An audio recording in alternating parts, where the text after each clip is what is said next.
New hope TV ವೀಕ್ಷಿಸುತ್ತಿರುವಂಥ ಎಲ್ಲರಿಗೂ ನಿರೀಕ್ಷೆಯ ವಾಕ್ಯ ಎಂಬಂಥ ಈ ಕಾರ್ಯಕ್ರಮಕ್ಕೆ ಸ್ವಾಗತ. ಈ ದಿನದಲ್ಲಿ ತಮ್ಮೆಲ್ಲರನ್ನ ನೋಡುವುದರಲ್ಲಿ ಸಂತೋಷವುಳ್ಳವನಾಗಿದ್ದೇನೆ. ಶಾಲೋಮ್, ನಿಮಗೆ ಸಮಾಧಾನವಾಗಲಿ. ಈ ದಿನ ದೇವರ ವಾಕ್ಯದ ಧ್ಯಾನಕ್ಕಾಗಿರುವಂಥ ವಿಷಯ ಚಿಂತೆಯನ್ನ ಬಿಡಿ. ಅದಕ್ಕೆ ಆಧಾರವಾಗಿ ಫಿಲಿಪ್ಪಿ ಬರೆದ ಪತ್ರಿಕೆ 4ನೇ ಅಧ್ಯಾಯ 6ನೇ ವಚನ. ಯಾವ ಸಂಬಂಧವಾಗಿಯೂ ಚಿಂತೆ ಮಾಡದೆ ಸರ್ವ ವಿಷಯದಲ್ಲಿ ದೇವರ ಮುಂದೆ ಕೃತಜ್ಞತಾ ಸ್ತುತಿಯನ್ನ, ಪ್ರಾರ್ಥನಾ ವಿಜ್ಞಾಪನೆಗಳನ್ನು ಮಾಡುತ್ತಾ ನಿಮಗೆ ಬೇಕಾದದ್ದನ್ನ ತಿಳಿಯಪಡಿಸಿರಿ. ಇಂದು ನಿಮ್ಮ ಮನಸ್ಸನ್ನ ಯಾವುದೋ ಒಂದು ಚಿಂತೆ ಬಾಧಿಸಿರಬಹುದು. ಆರೋಗ್ಯದ ಕುರಿತು ಚಿಂತೆ ಇರಬಹುದು, ಕುಟುಂಬದ ಸಮಸ್ಯೆಯ ಕುರಿತು ಚಿಂತೆ ಇರಬಹುದು, ಸಾಲದ ಹೊರೆ ಅಥವಾ ಕೆಲಸ ಸಿಗದೆ, ವ್ಯಾಪಾರದ ನಷ್ಟ, ಮಕ್ಕಳ ವಿದ್ಯಾಭ್ಯಾಸ, ವಿವಾಹ ಅಥವಾ ಭವಿಷ್ಯದ ಕುರಿತು ಯಾವುದೋ ಒಂದು ಚಿಂತೆ ಇರಬಹುದು. ಇಂಥ ಸಮಯದಲ್ಲಿ ದೇವರು ನಮ್ಮನ್ನು ನೋಡಿ ಹೇಳುತ್ತಿದ್ದಾರೆ, ಯಾವ ಸಂಬಂಧವಾಗಿಯೂ ನೀನು ಯಾವುದಕ್ಕೂ ಚಿಂತೆ ಮಾಡಬೇಡ. ಯೇಸು ಸ್ವಾಮಿ ಮತ್ತಾಯನ ಬರೆದ ಸುವಾರ್ತೆ 6ನೇ ಅಧ್ಯಾಯದಲ್ಲಿ ಹೀಗೆ ಹೇಳಿದರು, ಏನು ಊಟ ಮಾಡಬೇಕು, ಏನು ಕುಡಿಯಬೇಕು, ಏನು ಧರಿಸಬೇಕು ಅಂತ ಚಿಂತೆ ಮಾಡಬೇಡ.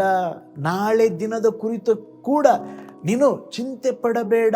ನೋಡ್ರಿ, ಈ ಚಿಂತೆಯಿಂದ ಸಮಸ್ಯೆಗಳು ಪರಿಹಾರವಾಗುವುದಿಲ್ಲ, ಸಮಸ್ಯೆಗಳು ಜಾಸ್ತಿ ಆಗುತ್ತೆ. ನೀವು ಚಿಂತೆ ಮಾಡ್ತಾನೇ ಇದ್ದರೆ ಪರಿಹಾರ ಕಡಿಮೆ ಆಗುವುದಿಲ್ಲ, ಜಾಸ್ತಿ ಇನ್ನೂ ಚಿಂತೆಗಳು ಮಾಡ್ತಾ ಇದ್ದರೆ ಸಮಸ್ಯೆಗಳು ಜಾಸ್ತಿ ಆಗುತ್ತೆ.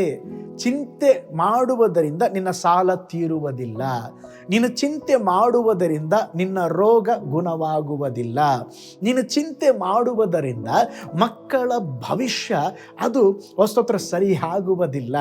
ಹಾಗಾದರೆ ಚಿಂತೆ ಮಾಡಬಾರದು. ಚಿಂತೆಯಿಂದ ಮುಚ್ಚಿದ ಬಾಗಿಲು ತೆರೆಯದು. ಬದಲಾಗಿ ಚಿಂತೆ ನಮ್ಮನ್ನು ಅನುದಿನವೂ ಸಾಯಿಸುತ್ತದೆ.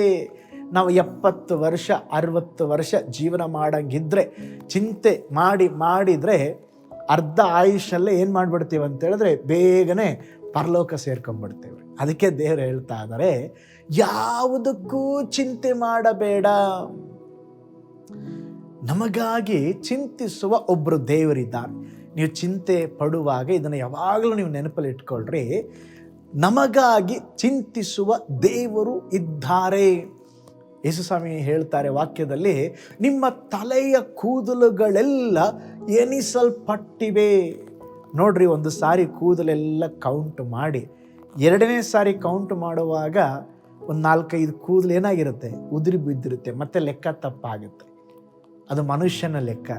ಆದರೆ ದೇವರು ಹೇಳ್ತಾರೆ, ನಿನ್ನ ತಲೆಯ ಕೂದಲುಗಳೆಲ್ಲ ನಾನೇನು ಮಾಡಿದ್ದೇನೆ, ಎನಿಸಿದ್ದೇನೆ.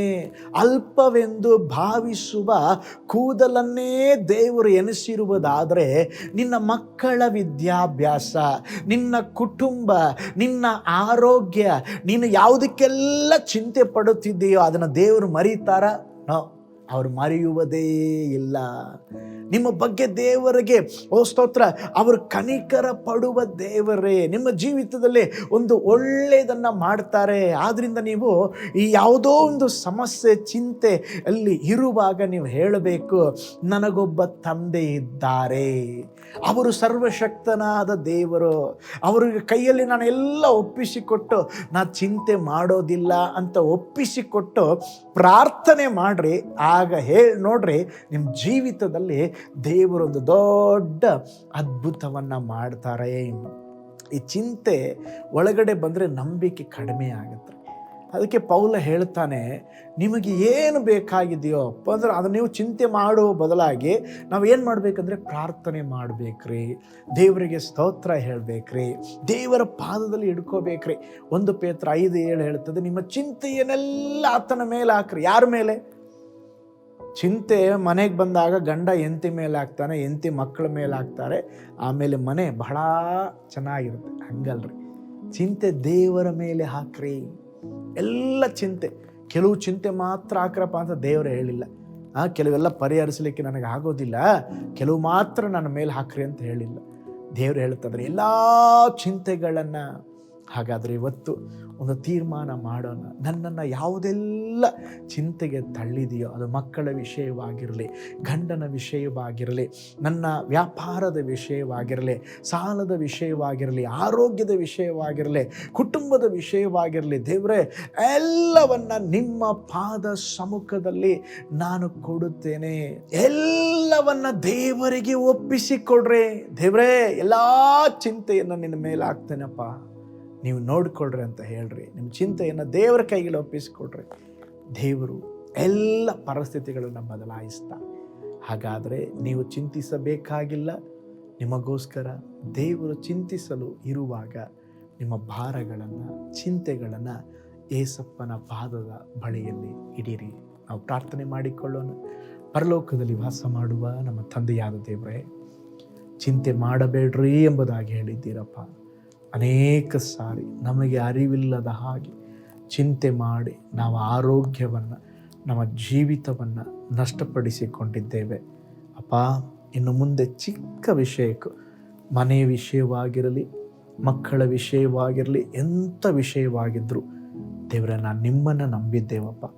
ನಿಮ್ಮ ಪಾದ ಸಮ್ಮುಖದಲ್ಲಿ ಆ ಭಾರಗಳನ್ನು, ಚಿಂತೆಗಳನ್ನು ಇಳಿಸುತ್ತೇವೆ. ನೀವೇ ನೋಡಿಕೊಳ್ಳ್ರಿ.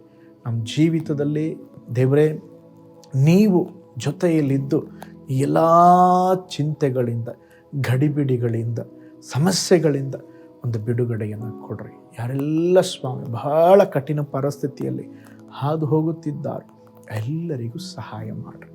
ಒಳ್ಳೆಯದು ಸಂಭವಿಸಲಿ ಸ್ವಾಮಿ, ಯೇಸುವಿನ ಹೆಸರಿನಲ್ಲಿ ತಂದೆಯೇ, ಆಮೇನ್. Praise the lord. ಹಾಗಾದರೆ ಚಿಂತೆ ಮಾಡಬೇಡ್ರಿ. ದೇವರು ನಿಮ್ಮನ್ನು ನಡೆಸಲಿಕ್ಕಿದ್ದಾರೆ. ನಿಮ್ಮ ಮಕ್ಕಳ ಕುರಿತು ಅವರೆಲ್ಲ ನೋಡಿಕೊಳ್ಳಲಿಕ್ಕಿದ್ದಾರೆ. ಕೆಲಸದ ವಿಷಯದಲ್ಲಿ ಅದ್ಭುತ ನಡೀಲಿಕ್ಕಿದೆ. ದೇವರನ್ನ ನಂಬಿ ಗಟ್ಟಿಯಾಗಿ ಹಿಡ್ಕೊಂಡು ಚಿಂತೆಯನ್ನು ಅವರ ಮೇಲೆ ಹಾಕಿ ನೀವು ದೇವರೇ ಎಲ್ಲ ನೋಡಿಕೊಳ್ಳ್ರಿ ಅಂತ ಹೇಳ್ರಿ. ದೇವರು ನನಗೆ ಒಳ್ಳೆಯದು ಮಾಡಲಿ. ನಿಮಗಾಗಿ, ನಿಮ್ಮ ಕುಟುಂಬಕ್ಕಾಗಿ ಪ್ರಾರ್ಥಿಸ್ತೇನೆ. God bless you.